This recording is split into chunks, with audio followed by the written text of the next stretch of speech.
Welcome to Chinese History and Mythology.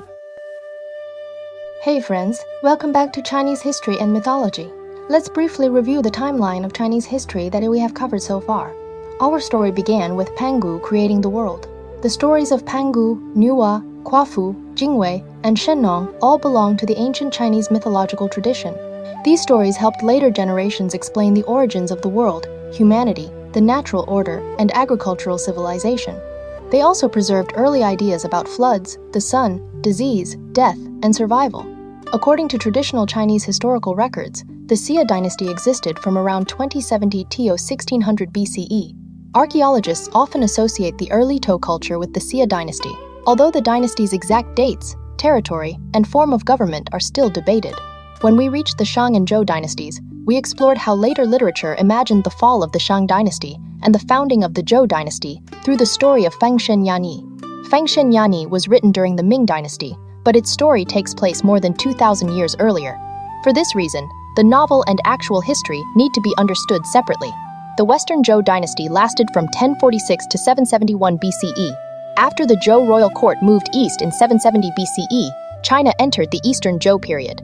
The Eastern Zhou is usually divided into the Spring and Autumn period and the Warring States period, and it lasted until 256 BCE. As the power of the Zhou royal court gradually weakened, the regional states continued to fight and absorb one another. New military systems, government institutions, agricultural technologies, and schools of thought also developed during these wars. Confucianism, Taoism, legalism, and Mohism all formed important foundations during this period. In 221 BCE, Qin Shi Huang completed the unification of China and established the Qin dynasty. The Qin dynasty fell in 207 BCE. Although this unified empire lasted for only a little more than 10 years, it established the imperial system, the commandery and county system, a standardized writing system, and a nationwide administrative structure. Even when China was divided again under later dynasties, its rulers continued trying to rebuild a similar unified order. After the fall of the Qin dynasty, China entered the brief Chu Han contention. The Western Chu regime established by Xiang Yu lasted from 206 to 202 BCE. Liu Bang eventually defeated Xiang Yu and founded the Han dynasty. The Han dynasty lasted from 202 BCE to 220 CE, with an interruption caused by the Qing dynasty established by Wang Mang. It was divided into the Western Han and Eastern Han. Lasting for more than 400 years, the Han dynasty was one of the most influential imperial periods in Chinese history. Earlier, through Romance of the Three Kingdoms, we mainly explored the stories of the late Eastern Han dynasty and the Three Kingdoms period. The novel sometimes traces the bloodline and political traditions of the Western Han imperial family.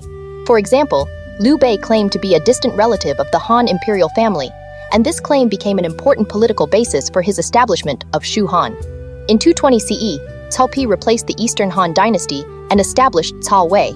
In 221, Liu Bei proclaimed himself emperor in Chengdu. In 229, Sun Quan formally proclaimed himself emperor. The three states of Wei, Shu, and Wu had now taken shape. So, what period came after the Three Kingdoms? After the Three Kingdoms, the next period in Chinese history was the Western and Eastern Jin dynasties. I know that after hearing such a long historical timeline, you may feel that we have finally made it through the Three Kingdoms, an age filled with legendary heroes, but also enough chaos to give anyone a headache. Surely things should have calmed down after that. Normally, when a dynasty reunites the country, it should at least have a chance to catch its breath and enjoy a few years of peace. But history took a completely unexpected turn. After the Three Kingdoms were united under Jin, China did not enter a peaceful and prosperous golden age. Instead, it entered a period that was even more unstable, more divided, and more difficult to understand. Only a little more than 30 years passed between the Western Jin's unification of China and its complete collapse. The Eastern Jin managed to survive for over a century, but it never truly returned to the Central Plains. Meanwhile, northern China fell into a situation even more chaotic than the Three Kingdoms, as a large number of non-Han regimes took turns rising to power and fighting one another with relentless violence. This was the Western and Eastern Jin period, one of the most unusual and important periods in Chinese history. I know that after hearing such a long historical timeline, you may feel that we have finally made it through the Three Kingdoms, an age filled with legendary heroes but also enough chaos to give anyone a headache. Surely things should have calmed down after that. Normally, when a dynasty reunites the country, It should at least have a chance to catch its breath and enjoy a few years of peace. But history took a completely unexpected turn. After the three kingdoms were united under Jin, China did not enter a peaceful and prosperous golden age. Instead, it entered a period that was even more unstable, more divided, and more difficult to understand. Only a little more than 30 years passed between the Western Jin's unification of China and its complete collapse. The Eastern Jin managed to survive for over a century, but it never truly returned to the Central Plains. Meanwhile, northern China fell into a situation even more chaotic than the three kingdoms, as a large number of non-Han regimes took turns rising to power and fighting one another with relentless violence. This was the Western and Eastern Jin period, one of the most unusual and important periods in Chinese history. When we turn the clock to the late 3rd century, Chinese history opens a chapter that was extremely complicated and full of contradictions, yet also filled with astonishing cultural creativity. The Western and Eastern Jin period began in 265, when Sima Yan replaced Wei and founded the Jin dynasty, and ended in 420, when Liu Yu replaced Jin and founded Liu Song. Altogether, it lasted for more than 150 years. For foreign listeners who are used to hearing Chinese history told through the rise and fall of unified empires, the Jin period may seem unfamiliar and even difficult to understand. Politically, it was deeply divided. Militarily, it was filled with bloodshed. Its social structure was rigidly divided by rank. At the same time, however, it was also a golden age of profound change in Chinese philosophy, literature, art, and religion. To truly understand the Western and Eastern Jin, we need to set aside our expectations of a powerful empire and enter a unique world shaped by powerful aristocratic clans, metaphysical philosophy and pure conversation, mass migration, and the search for spiritual freedom. In 280 CE, the Western Jin army broke through Eastern Wu's defenses, and Sun Hao, the last emperor of Wu, surrendered. The Three Kingdoms period, during which Wei, Shu, and Wu had faced one another for decades, finally came to an end. After nearly a century of division and war, China was once again ruled by a unified government. On the map, the division had ended. For ordinary people, however, true peace had only just begun to show a faint glimmer of hope. No one could have expected that this unification would last for only a little more than 10 years. It was followed by civil war within the imperial family, regional rebellions, mass migration, and a rapid succession of regimes in the north. Luoyang fell in 311, Chang'an fell in 316. In 317, the Jin court was forced to rebuild its government south of the Yangtze River. From that point onward, China entered a long period of division between north and south. To understand the Western and Eastern Jin, we first need to talk about one family, the Sima clan of Hennei. Do you remember that name? We already mentioned Sima Yi in the previous episode when we discussed the strategists of the Three Kingdoms. Through patience and careful calculation, he outlived Zhuge Liang, Cao Cao, Cao Pai, and Cao Ri. Then, during the incident at the Gaoping tombs, he turned the situation around in a single move and firmly seized control of Cao Wei. However, Sima Yi never declared himself emperor. When he died, he was still officially a minister of Wei. The people who pushed the family's ambitions further were his sons, Sima Shi and Sima Zhao. While Sima Shi held power, he deposed the emperor of Cao Wei and replaced him with someone more obedient. When Sima Zhao took control, he became even more openly aggressive. The emperor of Wei, Cao Mao, became so furious that he led several hundred servants out of the palace to attack Sima Zhao. Before he could reach his target, he was stabbed to death in public by one of Sima Zhao's men. This became an extremely famous event in Chinese history. A well-known saying later emerged from it. Sima Zhao's intentions were known to everyone on the street. It meant that his ambition was so obvious that even ordinary people passing by could see it clearly. By the time power reached Sima Zhao's son, Sima Yan, he no longer cared about keeping up the final pretense. In 266 CE, Sima Yan accepted the throne from Emperor Yuan of Wei through a formal abdication and established a new dynasty called Jin, with its capital at Luoyang. Because the dynasty later split into Western and Eastern stages, historians call this first stage the Western Jin. After its founding, the Western Jin's greatest goal was to eliminate Eastern Wu. At the time, the emperor of Wu was Sun Hao, who was famous for his cruelty and reckless behavior. He spent his days drinking and ordering executions, while officials throughout his government lost faith in him. Sima Yan spent more than 10 years preparing for war. Finally, in 280 CE, he launched a full invasion. Jin forces advanced by both land and water and quickly broke through Wu's capital, Jianye. Sun Hao surrendered. the Three Kingdoms period officially ended and China was once again united. From this point of view, the Western Jin had a very promising beginning. It ended a century of division and warfare. Ordinary people finally no longer had to live through constant battles, and the economy slowly began to recover. Historians even use the term the Taikong era of prosperity to describe the early years of Sima Yan's reign, when the population grew, harvests improved, and trade began to recover. The founding of the Western Jin was shaped by deep political anxiety. In 265 CE, Sima Yan forced Emperor Yuan of Wei, Cao Huan, to abdicate, established the Jin dynasty, and made Luying its capital. The Sima family's path to power was filled with conspiracy and bloodshed. In particular, the incident at the Gaobing tombs, launched by Sima Yi, completely destroyed the foundations of Cao Wei's rule. The historical burden of having seized the throne through illegitimate means left the Western Jin rulers with a constant sense of insecurity.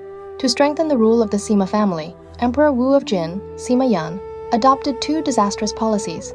His first policy was to grant royal titles to a large number of Sima relatives and give them extensive military and administrative power. Sima Yan naively believed that keeping power in the hands of relatives who shared the same bloodline would prevent powerful ministers from other families from seizing the throne. His second policy was to fully establish and solidify the nine-rank system. This system had originally been created during Cao Wei to select talented officials. Respected officials in different regions served as local evaluators. They ranked local candidates into 9 grades, which the imperial court then used as a basis for government appointments. By the Western Jin period, however, these rankings had come to depend entirely on family status and background. This created an extremely serious social problem. No one from a poor family could reach the highest ranks, while no one from a powerful family would be placed in the lowest. Talented people born into humble families could never enter the highest levels of government, while the children of powerful aristocratic families could easily receive high offices and generous salaries, even if they were ordinary and incompetent.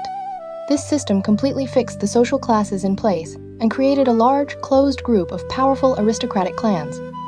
These powerful aristocratic clans are the key to understanding the history of the Western and Eastern Jin. They owned vast areas of land and controlled large dependent populations. They also monopolized education, culture, and political resources. They had an extremely high opinion of themselves and placed enormous importance on bloodline and family status.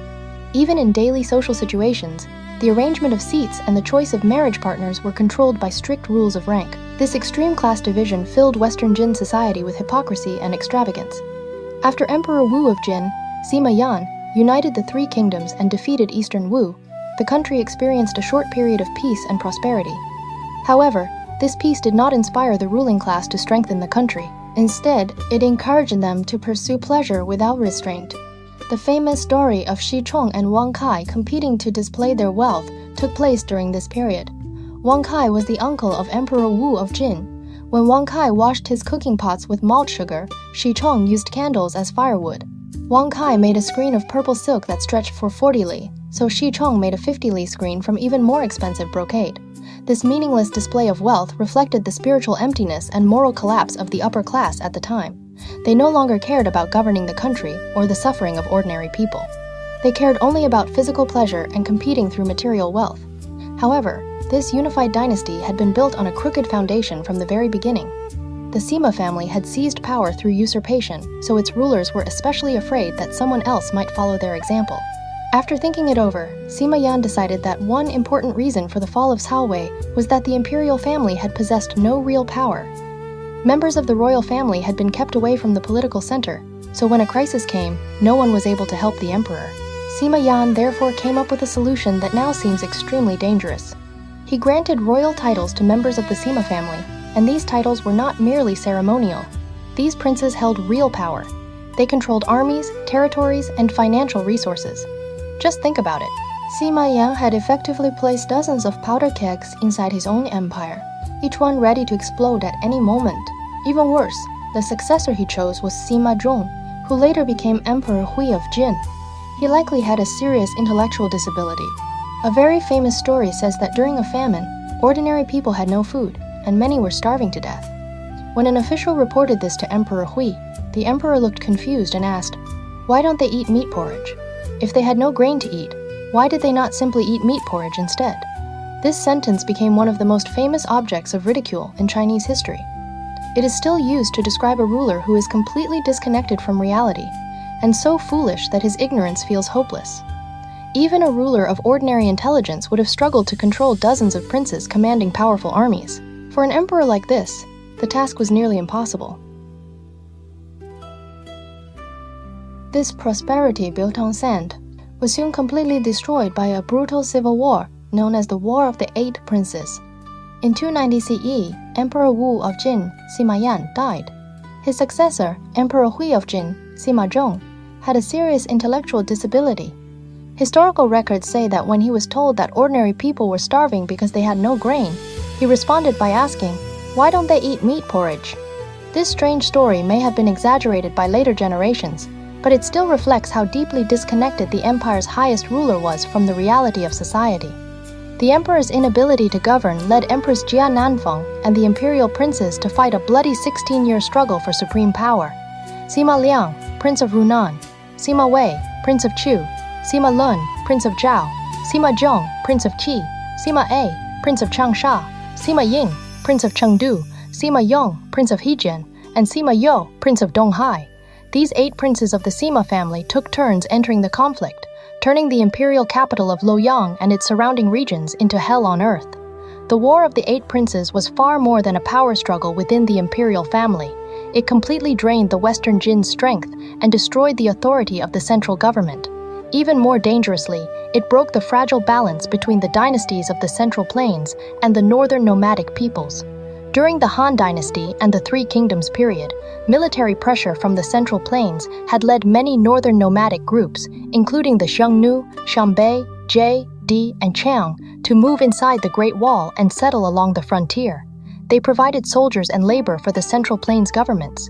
To increase its workforce, the Western Jin government even actively recruited members of these ethnic groups.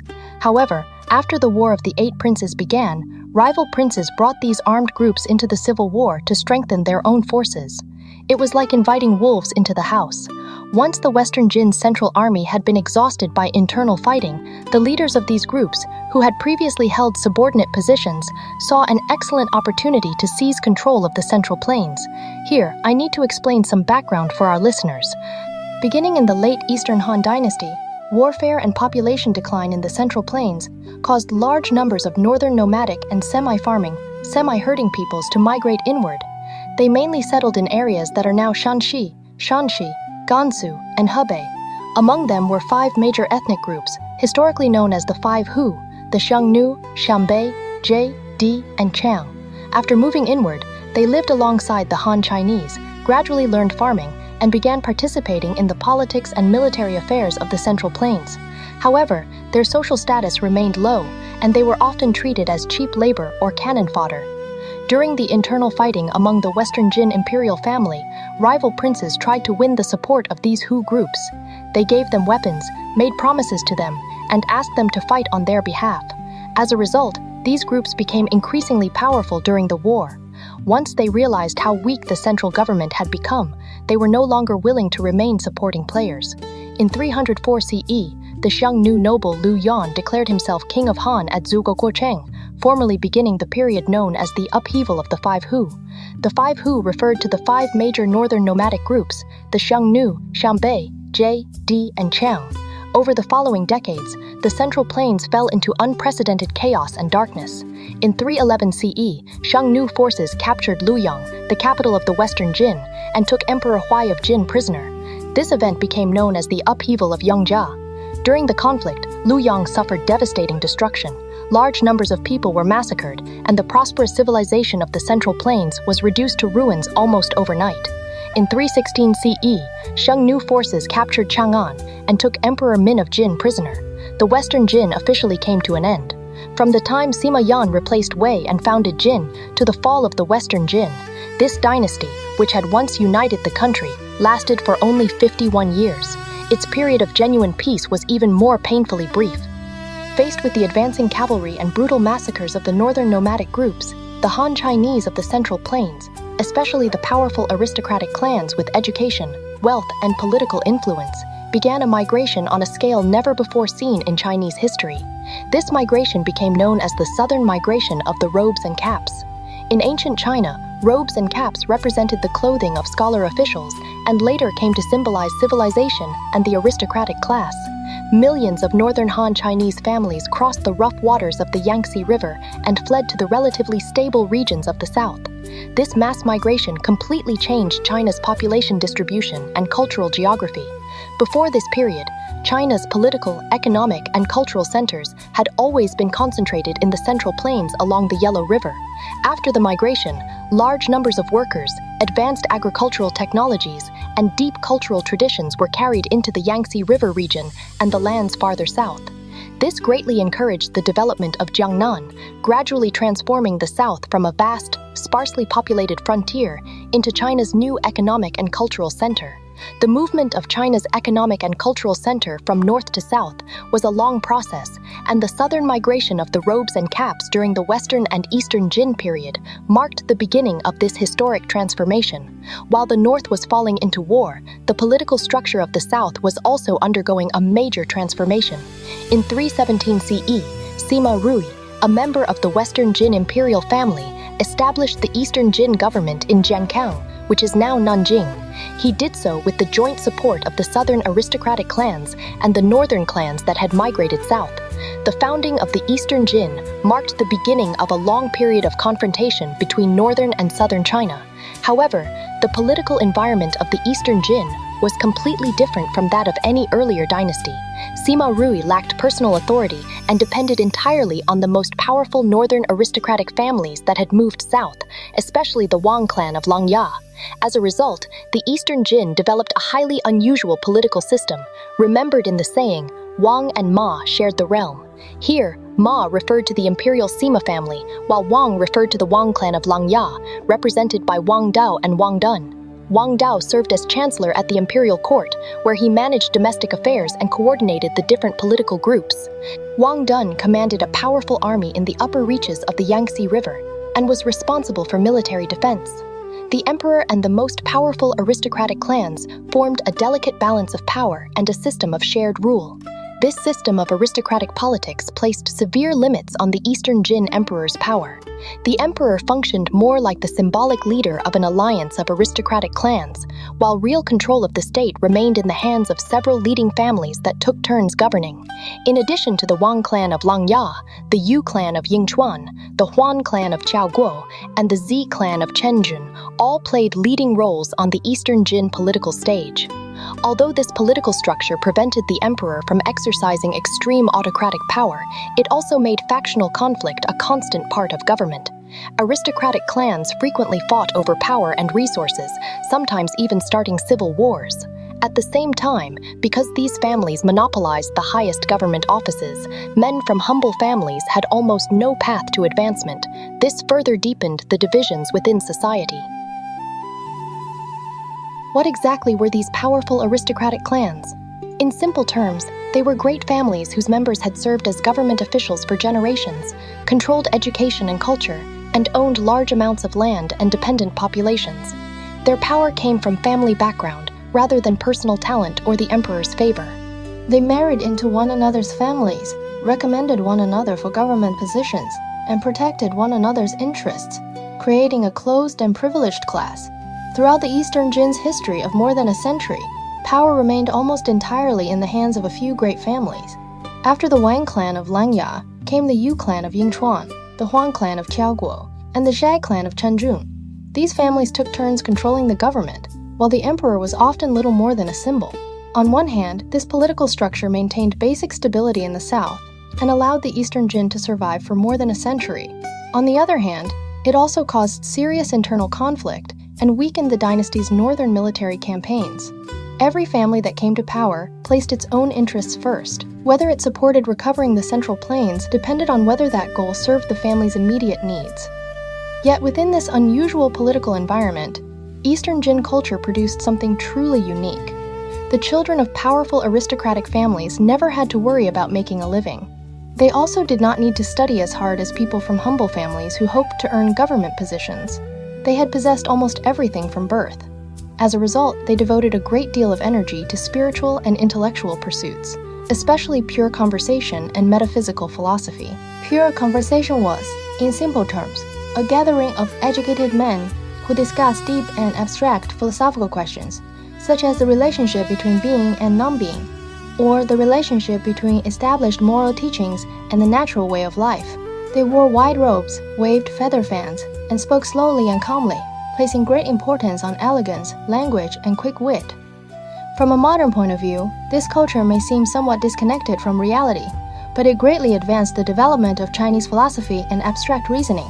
This metaphysical philosophy was based on the Taoist thought of Laozi and Zhuangzi, while also absorbing Confucian ethics and some ideas from Buddhism, which later entered China. It encouraged Chinese intellectuals to explore the meaning of individual life, the relationship between humanity and nature, and the conflict between freedom and restraint more deeply than ever before. Many aesthetic ideals that we now associate with traditional Chinese scholars, including a love of mountains and rivers, a desire for freedom and an unrestrained life, and a sense of distance from fame and official success, can be traced back to the metaphysical philosophy of the Eastern Jin. Against this background of political instability and the uncertainty of life, an extremely unusual cultural phenomena appeared in Chinese history.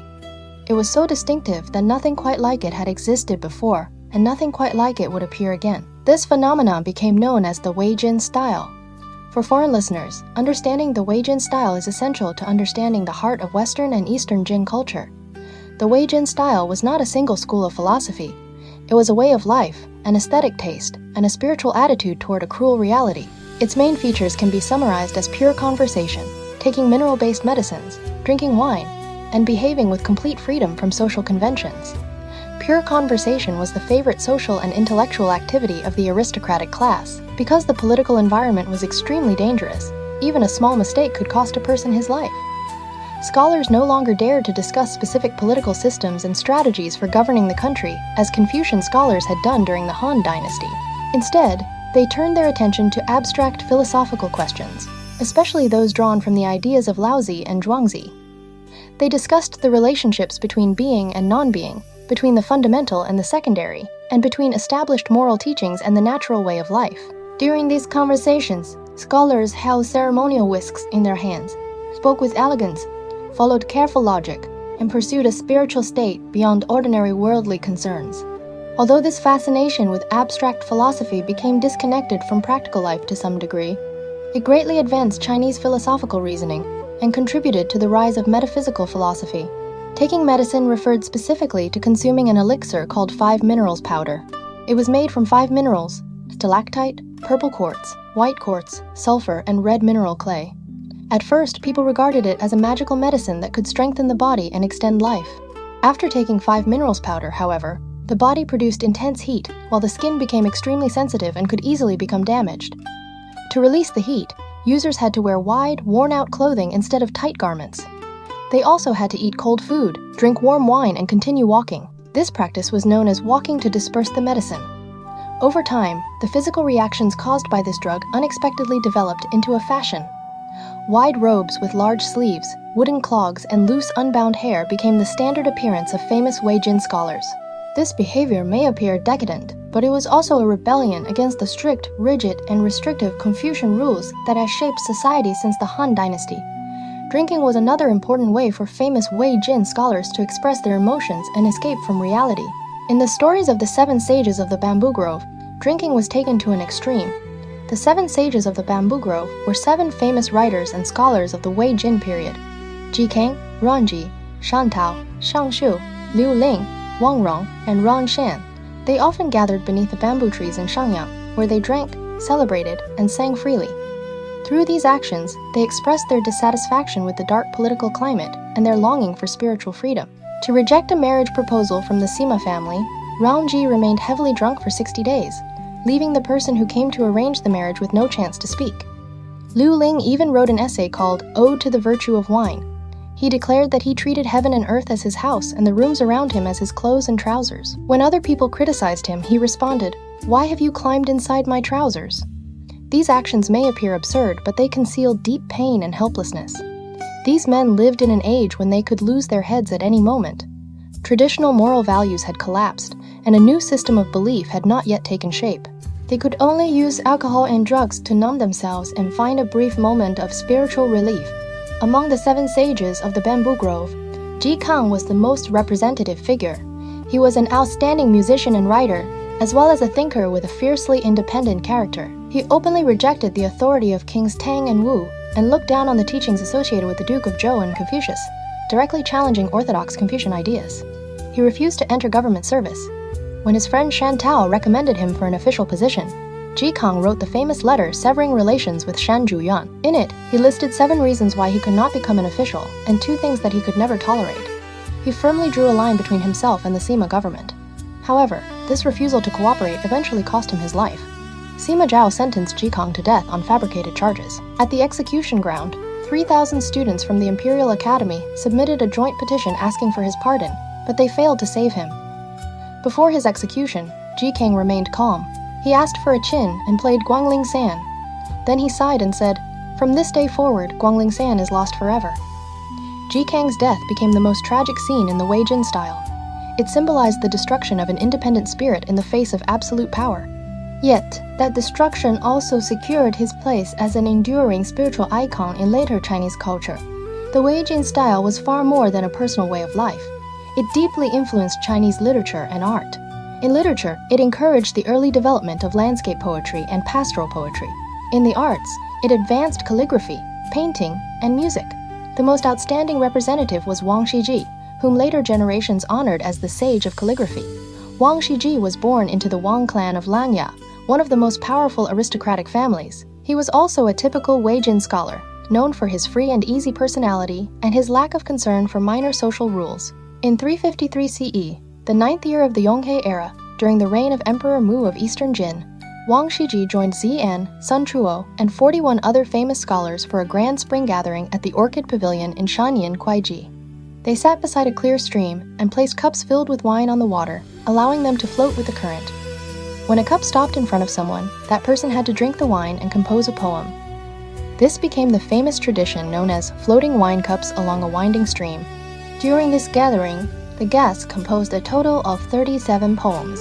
Inspired by the wine, Wang Shiji used silkworm cocoon paper and a mouse whisker brush to write a preface for the collection. This work became known as the Preface to the Orchid Pavilion Collection and was later praised as the greatest work of running script. This piece of calligraphy reached the highest level of artistic achievement, while its words also expressed the Wei Jin scholars' deep understanding of life and death. Wang Shiji wrote that when people are happy, they often forget the passage of time. But when that happiness ends and they face aging and death, they experience overwhelming sorrow. He criticized a popular idea from the philosophy of Laozi and Zhuangzi. It is absurd to treat life and death as the same, and foolish to claim that a long life and an early death are equal. He believed that treating life and death as equal was a false idea. He accepted that life is brief and death is unavoidable, but he did not encourage people to withdraw from the world in despair. Instead, he hoped to preserve the beauty of the present moment so that future generations could experience the same emotions. This deep reflection on life itself, and sincere expression of personal feeling, allowed the preface to the Orchid Pavilion collection to rise beyond the art of calligraphy and become a landmark in the history of Chinese literature.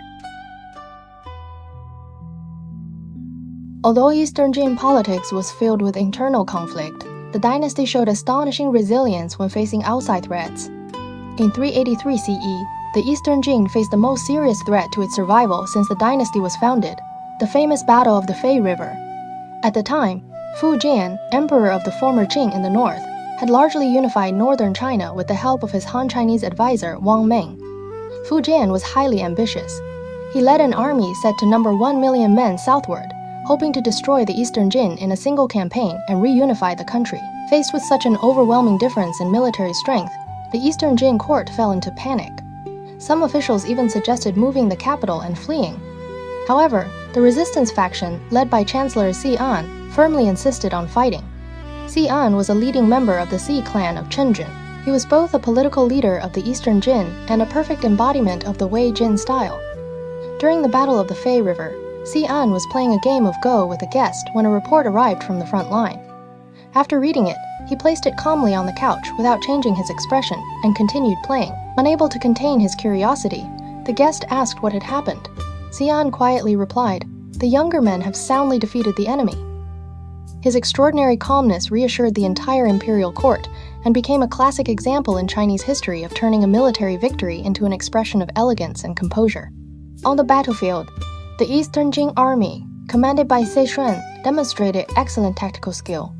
The Jin forces took advantage of the former Qing army's complicated ethnic makeup and divided command. At the bank of the Fei River, they asked the Qing army to move back slightly so that the Jin troops could cross the river and fight. Fu Jian planned to attack while the Jin army was only halfway across, so he ordered his troops to retreat. However, once the former Qin army began moving back, the retreat could no longer be controlled, and its formation fell into complete disorder. The Jin army seized the opportunity, crossed the river, and launched a fierce attack. The former Qin army collapsed. As the Qin soldiers fled, even the sound of the wind and the cries of cranes made them believe that the Jin army was chasing them. This became the origin of the Chinese saying, "The wind and the cranes filled them with fear, and every tree and blade of grass looked like an enemy soldier." The Battle of the Fei River became another famous example in Chinese history of a smaller army defeating a much larger force. It preserved the Eastern Jin's territory in the south, allowing the southern economy and culture to continue developing. It also completely destroyed former Qin's dream of unification and caused northern China to fall once again into division and war. Victory at the Battle of the Fei River temporarily reduced the external pressure on the Eastern Jin, but its internal conflicts continued to grow. The power struggle among the aristocratic clans became increasingly intense and eventually allowed Huang Xuan to seize the throne.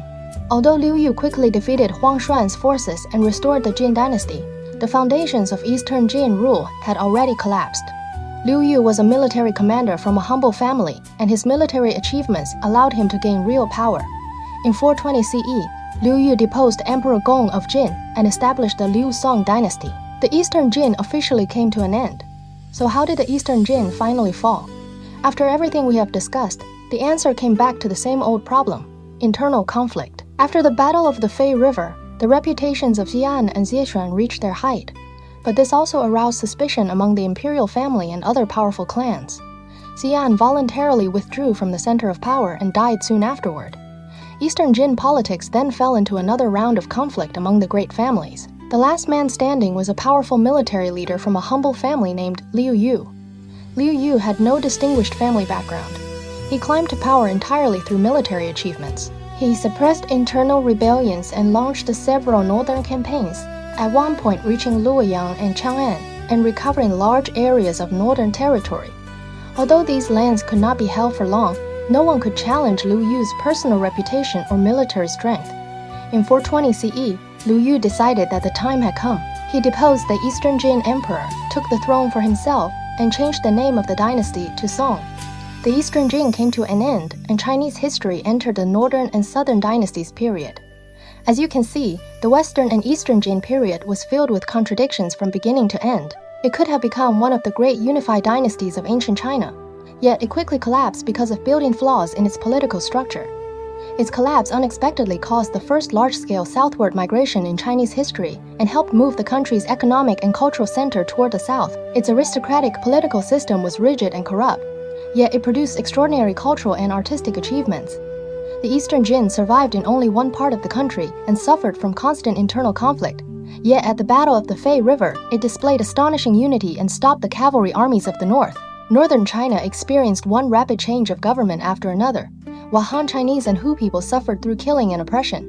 Yet during this long and painful process, different ethnic groups also entered a period of deep contact and integration. The Xiangnu, Xiangbei, Jie, Di, and Chang were once active throughout northern China. Over the centuries of the Western and Eastern Jin and the Northern and Southern dynasties, most gradually became part of the Han Chinese population. Their languages, clothing, music, and food customs also deeply influenced later Chinese culture. Many foods we eat today, many styles of clothing, and even many words still carry traces left by that age of cultural integration. In the final years of the Eastern Jin, political corruption and frequent warfare caused another profound shift in people's spiritual lives. The famous scholars of the early Wei Jin period had tried to find spiritual freedom through pure conversation and behavior free from social conventions. By the end of the Eastern Jin, however, writers began turning their attention toward nature and inner peace. The greatest representative of this period was Tao Yongming, who became known as the founding master of reclusive poetry. Tao Yongming was born into a declining family of government officials. He entered government service several times but could never tolerate the hypocrisy and darkness of official life. Eventually, while serving as the magistrate of Pingze County, he refused to sacrifice his dignity for a small government salary by flattering a supervising official. He resigned without hesitation and returned to his hometown of Chaisang in Sunyang. Tao Yongming's greatness came from his creation of the pastoral poetry tradition in Chinese literary history. His poems contained no ornate language and no difficult philosophical arguments. Instead, they offered honest descriptions of rural life and heartfelt praise for the natural world. In one of his most famous scenes, he gathers chrysanthemums beside the eastern fence and quietly looks toward the southern mountains. These lines came to represent the highest ideal of spiritual freedom and inner peace for generations of Chinese scholars. In addition to poetry, Tao Yongming also wrote the famous prose work, The Peach Blossom Spring. In this story, he imagined an ideal society completely isolated from the outside world. There was no war, no exploitation, and no heavy taxation. People lived peaceful and secure lives and treated one another with kindness. The Peach Blossom Spring became much more than a literary image. It expressed the desperate longing for peace among ordinary people, suffering through an age of chaos, while also serving as a silent protest against the darkness of the real world. Tao Yongming's choice showed that when Chinese intellectuals faced political hardship, they could turn inward to find spiritual support. This desire to withdraw into the countryside and pursue inner peace deeply influenced later generations of Chinese writers and scholars. During the Western and Eastern Jin period, alongside native Chinese metaphysical philosophy and Taoism, a foreign religion rapidly spread across China and became deeply rooted. That religion was Buddhism. Buddhism had already entered China during the Han Dynasty. During the Western and Eastern Jin, however, long wars, social instability, and the uncertainty of life created an urgent need for a belief system that could provide spiritual comfort and hope for the afterlife. Buddhist ideas of karma and reincarnation filled the enormous spiritual emptiness experienced by many people at the time. The spread of Buddhism during this period had several important features. The first was the systematic translation of Buddhist scriptures. Eminent monks from the Western regions, including Fo Tudang and Kumarajiva, came to China and organized large translation projects with support from the ruling courts. They translated complex Buddhist scriptures into elegant Chinese, allowing Chinese intellectuals to understand and accept Buddhist thought. The second feature was the integration of Buddhism with native Chinese culture. To adapt Buddhism to the Chinese social environment, Buddhist thinkers began using terms from the philosophy of Laozi and Zhuangzi to explain Buddhist teachings. This method became known as matching concepts. This cultural compromise and integration laid the foundation for Buddhism eventually becoming an important part of traditional Chinese culture.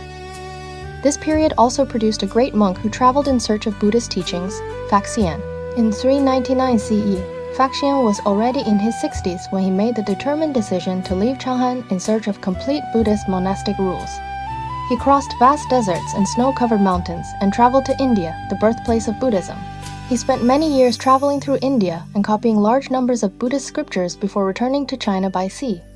Faxian's journey west took place more than 2 centuries before the famous journey of Xuanzang.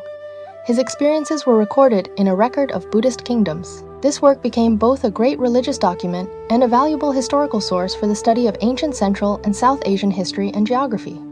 Faxian's extraordinary journey demonstrated the astonishing determination and courage shown by Chinese people in their search for truth and faith. As Buddhism flourished, Buddhist art also began developing rapidly across China.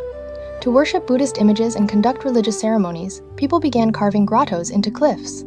Although the famous Yonggang grottos and Longmen grottos were mainly created later during the Northern Wei dynasty, the construction of the Mogao caves at Dunhuang began in the second year of the Jianyuan era under former Qin in 366 CE.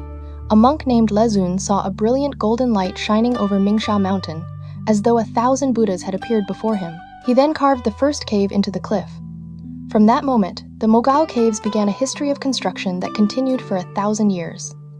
The murals and sculptures inside these caves displayed the dignity and sacred nature of Buddhism while combining Chinese and Western artistic styles. They became a brilliant treasure within the cultural heritage of the world. After the 3 kingdoms came the Western and Eastern Jin. and after the Jin came the Northern and Southern dynasties. The story of the Northern and Southern dynasties began when Liu Yu established the Liu Song dynasty and continued until the Sui dynasty reunified the country. Between those two events came more than 160 years of division. That is another sweeping chapter of Chinese history.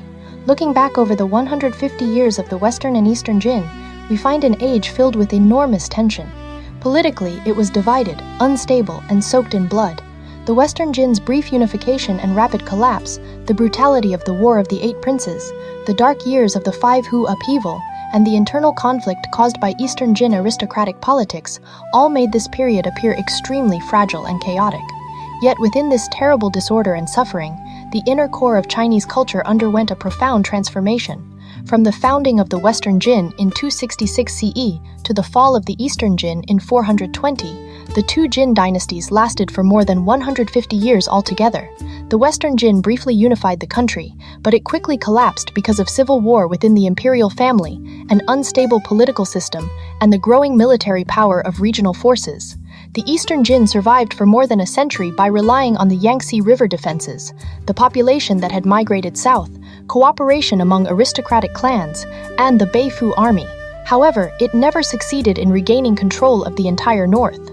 If we judge the Western and Eastern Jin only by the results of unification and warfare, this period may appear to be filled with failure. But when we take a broader view, we can see that the Jin period completed many historical transformations that deeply influenced later generations. Large parts of China's population migrated south, and the economy of Jiangnan began developing more rapidly. In the north, several ethnic groups established governments, laying the foundation for the wider cultural integration of the Sui and Tang periods. Buddhism established stable monastic communities, translation projects, and networks of believers, while Taoism gradually developed into a mature religious system. Metaphysical philosophy and pure conversation changed the way educated people discussed the individual, nature, and society. Calligraphy, figure painting, literature, and aesthetic thought began placing greater emphasis on personal expression. The powerful aristocratic clans reached the height of their influence, while also exposing the problems created when political resources were monopolized by a small number of families. The historical legacy of the Western and Eastern Jin can still be found in the city of Nanjing today. It can be found in the calligraphic tradition of Wang Shiji, in the pastoral literature represented by Tao Yuanming, and in the differences and connections that gradually developed between the cultures of northern and southern China. The Western and Eastern Jin period weakened the intellectual restrictions created by the official promotion of Confucianism since the Han Dynasty. The rise of metaphysical philosophy moved Chinese thought beyond specific questions of ethics and morality and toward abstract philosophical reasoning. Although the Wei Jin style contained elements of decadence and escape, it greatly awakened individual self-awareness. People began paying more attention to their inner emotions, the value of life, and spiritual freedom. Calligraphy, painting, and literature all made major breakthroughs during this period, establishing many of the basic aesthetic patterns of classical Chinese art. At the same time, mass migration and cultural integration brought tremendous suffering, but they also introduced new influences into Chinese civilization and encouraged exchange between northern and southern cultures. The arrival and localization of Buddhism greatly enriched the spiritual world of the Chinese people and influenced almost every part of later Chinese philosophy, literature, and art. Faced with the possibility that death could arrive at any moment, the writers and scholars of the Western and Eastern Jin did not surrender completely to despair. Through pure conversation, poetry, calligraphy, and music, they created a spiritual refuge of their own. They showed us that even in the darkest age, humanity's pursuit of beauty, search for truth, and desire for freedom cannot be taken away. The history of the Western and Eastern Jin is like a painting filled with intense colors and powerful contrasts. On one side stands the brutal reality of armored armies and rivers of blood. On the other stands the calm elegance of wide robes and wine cups floating along a winding stream. On one side lies the luxury and corruption of the powerful aristocratic clans. On the other lies the peaceful image of Tao Yuanming gathering chrysanthemums beside the eastern fence. This unity of extreme contradictions is what makes the Western and Eastern Jin so fascinating. The period did not have the grand imperial story of the Qin and Han dynasties, nor did it have the magnificent courts of the Sui and Tang, where envoys arrived from many lands. Yet, in an extraordinarily delicate and profound way, it reached into the deepest parts of the human soul. So, If you see the Western and Eastern Jin as nothing more than a dark and chaotic age, you are greatly underestimating it. This period was a crucible that Chinese history had to pass through between the great unifications of the Qin and Han and the later unifications of the Sui and Tang. The old political system had collapsed while a new one was still taking shape. The old population distribution had been broken apart, while a new economic structure was beginning to form. Old cultural beliefs had been shaken, while new ideas were beginning to grow. On the surface, the sons of Eastern Jin aristocratic families appeared to spend their time discussing emptiness and ignoring worldly affairs. Yet without realizing it, they completed an extremely important historical task. They preserved the flame of Central Plains culture and carried it into Jiangnan, where it took root in new soil and grew into a completely different form. The regimes founded by the Hu peoples in the north brought endless suffering, but they also brought new influences and powerful vitality. These northern and southern forces remained divided and opposed, yet both were building the energy that would eventually make reunification possible. China did experience unification after the end of the Three Kingdoms. That unification was extremely brief, but it triggered even larger waves of migration, integration, and institutional change. The Jin dynasty failed to restore a stable empire like the Han, but it pushed China into an age of reorganization. Next, the stage of history will officially enter the northern and southern dynasties. In the south, Liu Song, Southern Qi, Liang, and Chen will succeed one another in Jiangkang. In the north, the Northern Wei, founded by the Tuoba branch of the Xianbei, will unify northern China and introduce a series of far-reaching reforms. Buddhist grottos, ethnic integration, the movement of capitals, and new military systems will also gradually transform China during this period. For now, this is where we will leave the story of the Western and Eastern Jin. To be honest, this period contains an overwhelming amount of information. From the Sima family's seizure of Wei, to the Western Jin's brief unification, the War of the Eight Princes, the upheaval of Yongjia, the southern migration of the aristocracy, the Battle of the Fei River, and finally Lu Yu's replacement of Jin, the entire story feels like a political meat grinder running at full speed. I imagine that you, sitting on the other side of the screen, may also need a moment to catch your breath and step away from the heavy stories of war, killing, political alliances, and constant struggles for power. So we are not going to rush directly into the northern and southern dynasties. Before entering that even more divided age of confrontation between north and south, another world is waiting for us, a world even stranger and more magnificent. It grew out of the unique cultural environment of the Western and Eastern Jin, where metaphysical philosophy, pure conversation, Buddhism, Taoism, and folk beliefs became deeply connected. It recorded countless stories about immortals, ghosts, supernatural spirits, karmic retribution, strange creatures, and extraordinary people. This book became an essential landmark in the history of Chinese supernatural fiction. It was in search of the supernatural, or in search of the supernatural. During the Eastern Jin, a court historian named Gan Bao collected a large number of stories about gods, ghosts, prophecies, people returning from the dead, karmic retribution, animals changing form, and encounters between humans and the supernatural world. He compiled them into a work called In Search of the Supernatural. In Search of the Supernatural belongs to an ancient Chinese literary tradition known as ziguai.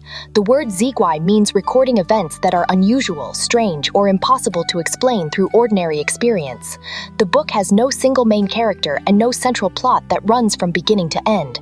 Instead, it is made up of many short stories. These stories came from historical rumors, local legends, folk beliefs, and strange accounts collected by the author. Even more importantly, Gan Bao was himself a historian. He understood the imperial court and its political system, and he also participated in writing the history of the Jin dynasty. So why would a man responsible for recording the history of the state take stories about ghosts and spirits so seriously? Did he regard them as literary legends, or did he believe that they had actually happened? And what do the gods, ghosts, and monsters in Search of the Supernatural reveal about the social fears, moral values, and beliefs about life and death during the Western and Eastern Jin period? These stories later had a profound influence on Chinese supernatural fiction, tales of the marvelous, and folk legends. From romances between humans and ghosts and the dead returning to life, to animals taking human form and good and evil eventually receiving their proper rewards, many story elements that still appear in Chinese fantasy today can be traced back to In Search of the Supernatural. Later works such as Liao Jai Ziyi or Strange Tales from a Chinese Studio, as well as countless myths, plays, and folk stories, continued this literary tradition in different ways. Many people think that mythology belongs to the childhood of human civilization, when early societies used simple explanations to understand the natural world. However, In Search of the Supernatural appeared under completely different circumstances. It emerged during an age when philosophy was highly developed and culture was flourishing, yet society was also filled with extreme despair. Gan Bao, the Eastern Jin historian who compiled the book, wanted to prove to the world that the existence of ghosts and spirits was real.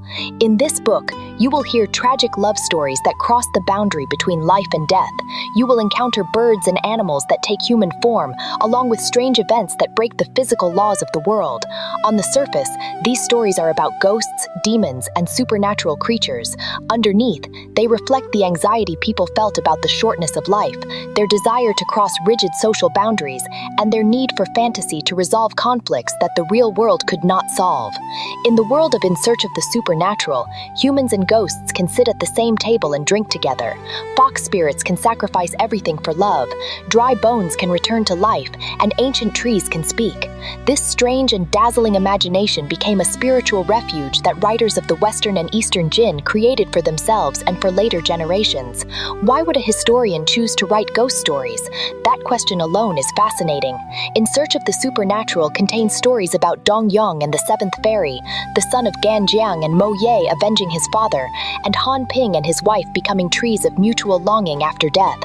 It also includes stories about fox spirits, snake spirits, tree spirits, water gods, and the kitchen god. These stories may appear strange and absurd, but beneath them lie the real attitudes of people from that age toward life and death, good and evil, love, justice, and fate. So in the next episode, we will open this Chinese collection of ghost and supernatural stories written more than 1600 years ago. We will discover how people living during the real and brutal world of the Western and Eastern Jin imagined another world beyond their own. In the next episode, let us open this ancient collection of strange accounts and enter a fantastic world where humans and gods, spirits and mortals can share the same room. We will search for the real humanity hidden beneath these extraordinary stories and learn how ancient Chinese people used supernatural imagination to soothe the wounds of the world in which they lived. Stay tuned for our next episode. I will meet you in the world of In Search of the Supernatural. If you enjoyed today's episode, feel free to give the show a like, subscribe, and share it with someone you think would enjoy it too. Thank you for spending this time with me. I will see you in the next episode.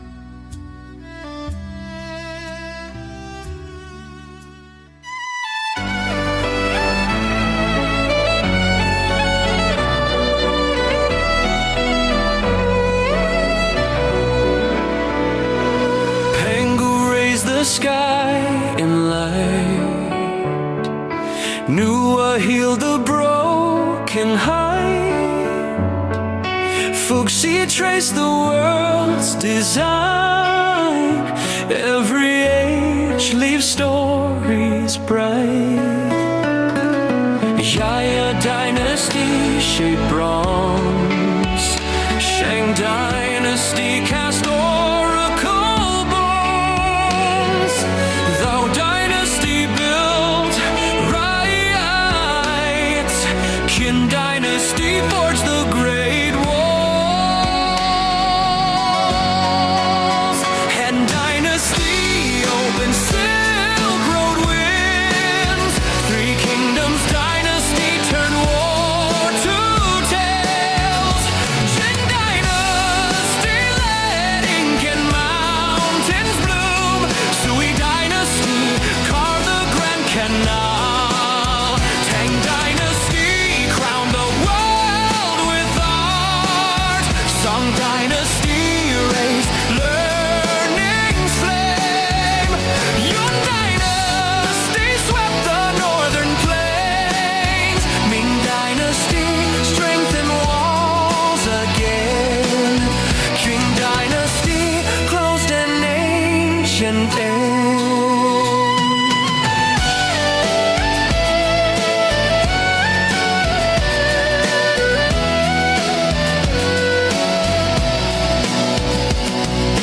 Every age leaves stories bright. History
Qing dynasty race. Learn